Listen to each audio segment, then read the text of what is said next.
What's up, GoBots? It's your boy Alex. You've docked at Seeker Central, the place where we take an elevated look at the Transformers trading card game. Today we're going to be discussing one of my most anticipated new mechanics that is coming in Wave 3, War for Cybertron Siege 1. Battle Masters. We have 8 total characters in this wave that fit the bill, which means that yes, we are going to include Sgt Cog, even though he is technically a weaponizer. I first thought about just doing a quick top 5, but it feels like a much more valuable exercise to rank them all. That's right, GoBots, time to put our ranking gloves on and sort out which of these feisty fire sticks takes the top spot, so let's get started. Someone has to take the bottom spot, but it is important to remember with Battle Masters that even the worst one isn't terrible. They all have their place, and even the quote-unquote bottom of the barrel isn't bad. We'll get into it. That being said, let's get right to number 8, Private Smashdown. It feels so bad to put him all the way down here given that he is the release date promo, a brand new toy, and an awesome character to boot. But there is good reason he is down in the doldrums, at least for now.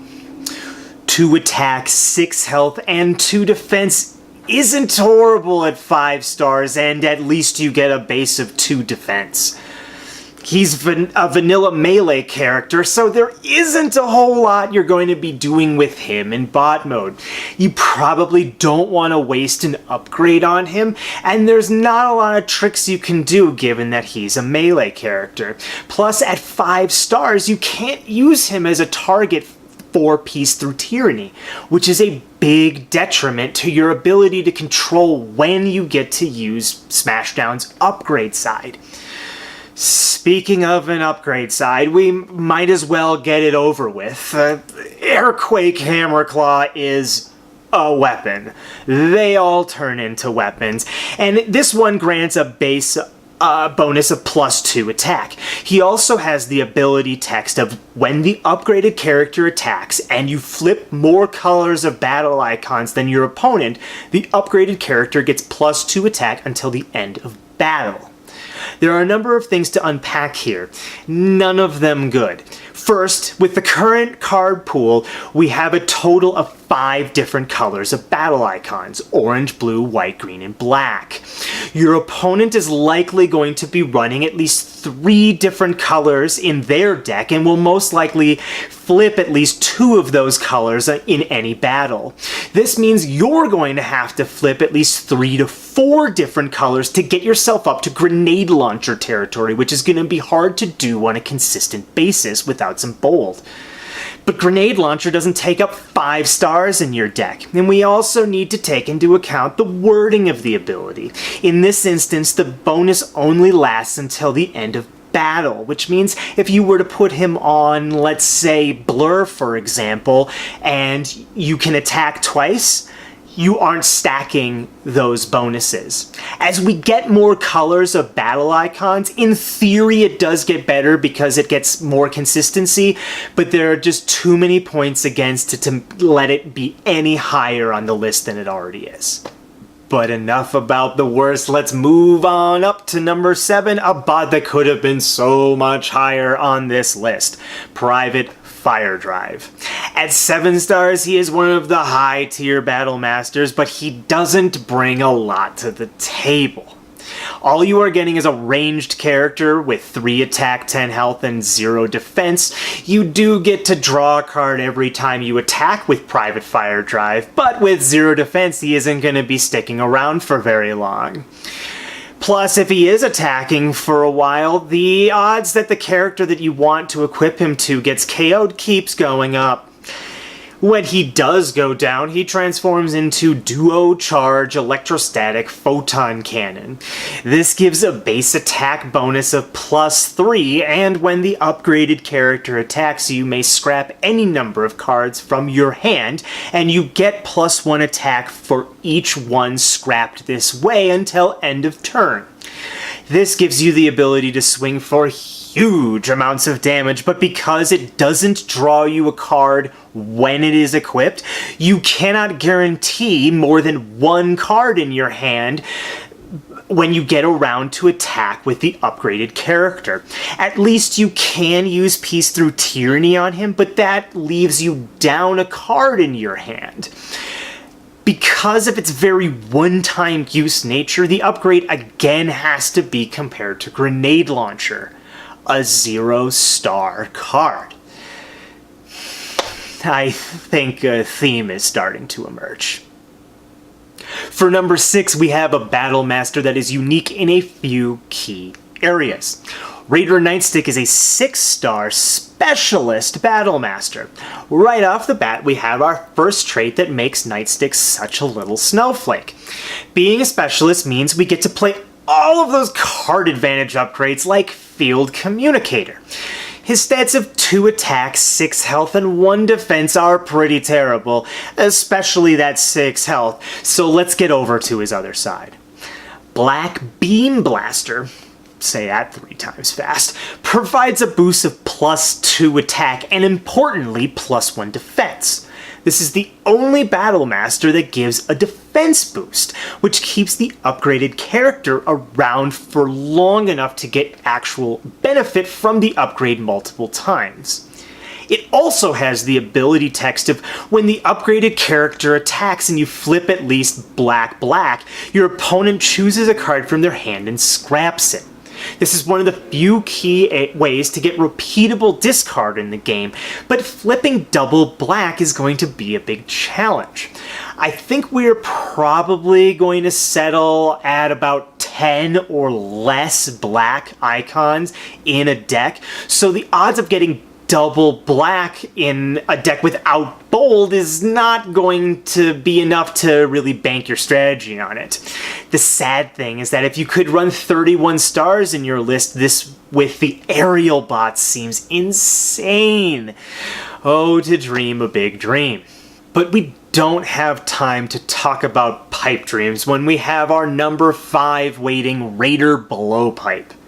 A ranged 2 attack, 7 health, 1 defense character in bot mode. At only 5 stars, we have comparable stats to Private Smashdown.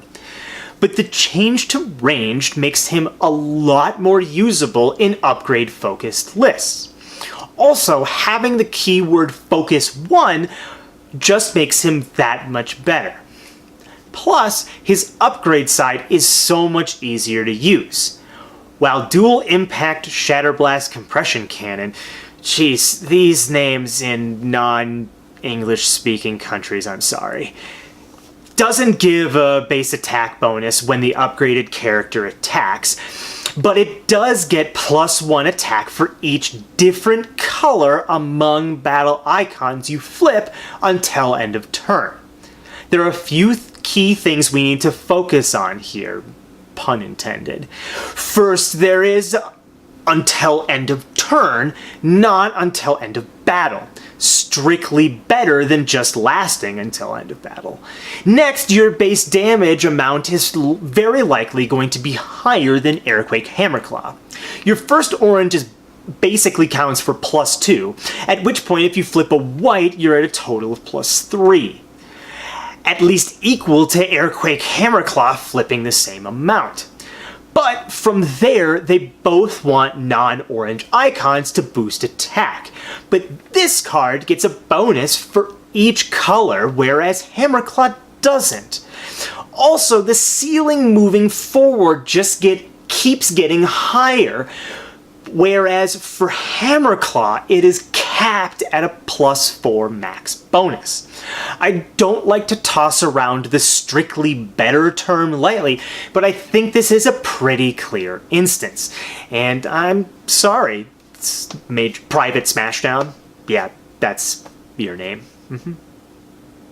We made it to the top half of the list, so let's keep the train rolling with number 4, my pick for the best sideboard option among the Battle Masters, Private Tyraxodon. Not a lot to talk about in bot mode. We have a 6-star melee bot, so yes, Peace Through Tyranny is usable here, with 3 attack, 9 health, and 0 defense. Really, nothing exciting. However, Binary Edgewing Scythe has a very powerful but narrow ability. In addition to adding a base of +3 attack when the upgraded character attacks and you flip double white, the defender's base defense becomes 0. Are you running a list that just can't beat tanks? Here's your answer. This is why I think this is the best out-of-the-board Battlemaster we got in Wave 3, and why it is so high up on the list despite me not thinking it will see any real mainboard play. There are a number of characters in this game that have a base defense of 4, which means that this has the ability to effectively give an attack boost of +7. Earlier we were comparing Battlemasters to cards like Grenade Launcher to see if the star cost made them better than just non-star battle cards. Here I feel the cost is justified given you now have the choice to bring him in out of the board when you need to. And this flexibility is just incredible with such a small costed character. On we go! So we had to talk about him somewhere, and like I said earlier, even though he isn't technically a Battlemaster, he does need to be included.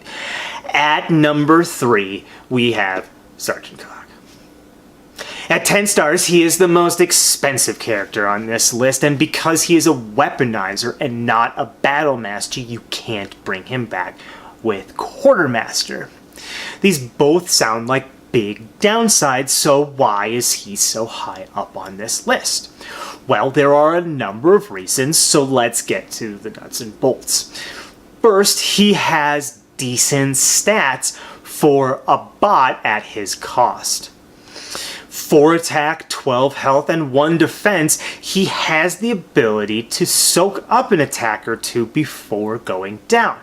This is important because he is also a ranged character, so you can use things like marksmanship and armed hovercraft and have them make an actual long-term difference. These are great things in context of the rest of the cards on this list, but it is the other side where the fireworks really start. Heavy Force Defense Breaker Cannon is a bananas upgrade. First, you get a static bonus of +4 attack, which is the highest amongst the cards on this list.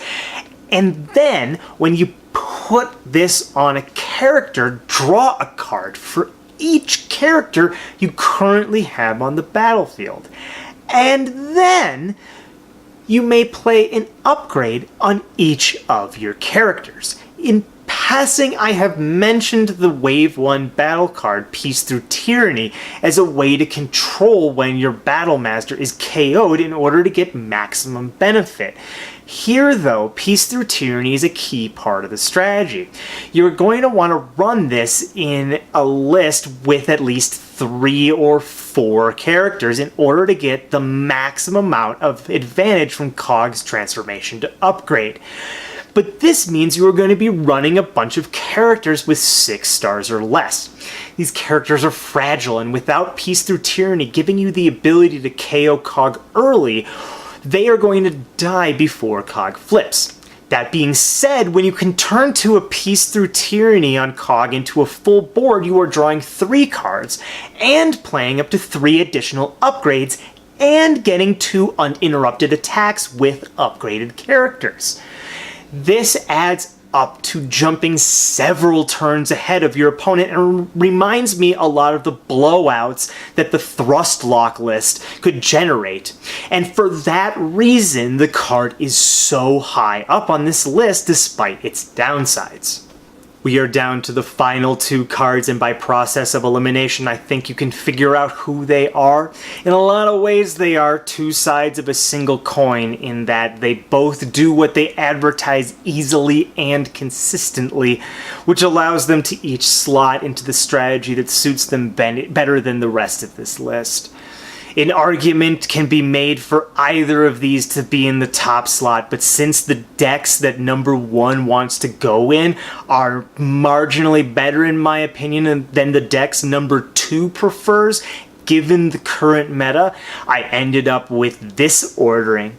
But that being said, if the metagame shakes out differently moving forward, I could see these two being flipped easily. Enough of the caveats, let's dive in because these are both more than worth your time. At number 2, Thunder, Thunder, Thunder! It's none other than Private Lionizer. At 0 attack, 8 health, 2 defense, it seems like a complete ripoff with a cost of 7 stars, but this kitty has claws. Bold 4. Not Bold 2, not Bold 3, Bold 4. That is a minimum of 6 cards flipping every time this attack. Flip 1 cards and those 6 become 8. We already have Power Punch, which gives Bold 3, but this has to be scrapped at the end of turn after an attack, and takes up your upgrade play for the turn to put it on a character. This just has Bold 4. And any list that wants it is going to be running a ton of orange pips here. So this is the first Battle Master you would actually want to play and use as a bot. All of the other Battle Masters, well, pretty much all of them, are a negligible presence on the battlefield. But here we have a character that is a really decent attacker all by itself. One that doesn't need a whole bunch of other resources that are better used on another character that you actually want to stick around. Imagine having Private Lionizer out on turn 1. You get to attack into an open board with a character that plays like it already has had a card played on it. I think you can guess what is going to be on the other side. RS Firesteel Saber adds Bold 4 and Plan 1 to the upgraded character. Adding 4 cards to your attack flip has the potential to add a total of plus 8 attack if you are fortunate enough to flip 4 cards that have double orange icons. That is the most amount of attack damage that any of the Battle Masters can add. And currently at least. And don't forget Plan 1. It makes getting one of those double orange cards out of your hand and onto your deck much easier. My mind is already working on ways to find pairs with Optimus Prime Battlefield Legend or Starscream Decepticon King, as giving Bold 4 to either is obscene, gross, and every other awful word in the book. My mind is fireworks. Okay, Private Lionizer is straight nuts, and I can totally see how Lion-O deserves the top spot, but my pick for number 1 has something going for it that very few cards in the entire game do.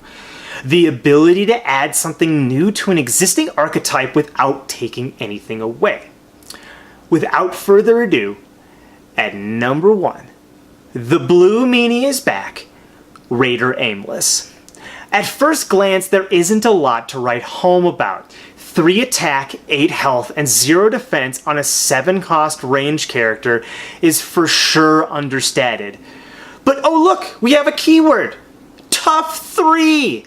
At minimum, you're flipping 5 cards on defense, 7 if you flip at least 1 white. That is most likely adding 4 to 6 blue pips to your defense. And let's be real, you're playing this in a heavy blue or blue-black deck. So Aimless is going to stick around for a little bit if you want to. Again, like Lionizer, we have a bot here that we actually want to play as opposed to a compromise we are forced to play.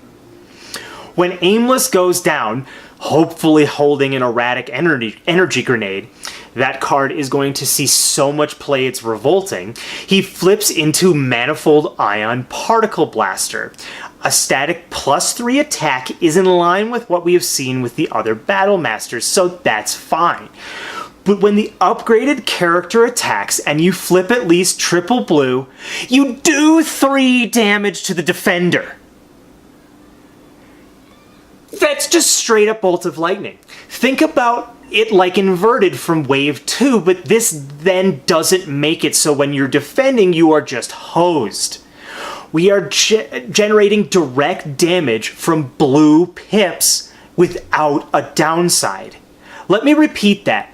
Blue pips that add damage. We just don't see this kind of thing anywhere else besides inverted, and this isn't like adding Pierce 3. This is an additional 3 damage on top of any damage that your now +3 attack character is able to do either through raw attack or its own Pierce. Also, this is going to be in a blue deck, so the likelihood of the upgraded character surviving multiple turns after the equip is very high. Every part of this card is working to add uncompromised benefit to any list that has space for a 7 cost character. Blue-black is where it's at right now, and Aimless has me very excited to brew up a bunch of lists. I think it might be time to run out and grab a Raider Aimless figure or two. That's it for this list, GoBots. I hope all of you are as stoked as I am to start including Battle Masters into your lists going into War for Cybertron Siege 1. It is so cool to see the design space of this game constantly expanding in new and interesting ways. It makes me itch to see how they can incorporate other toy gimmicks into the game. Headmasters. That would be something, wouldn't it? Well, but that's enough speculation for now. Until next time, GoBots, I'm Alex. You've been docked at Seeker Central. Like, share, and subscribe if you liked the video. I would love to see what you all think of the ordering of this list, so please leave a comment down below as to how you would have changed things around. Thanks for watching. Now go out and seek higher skies.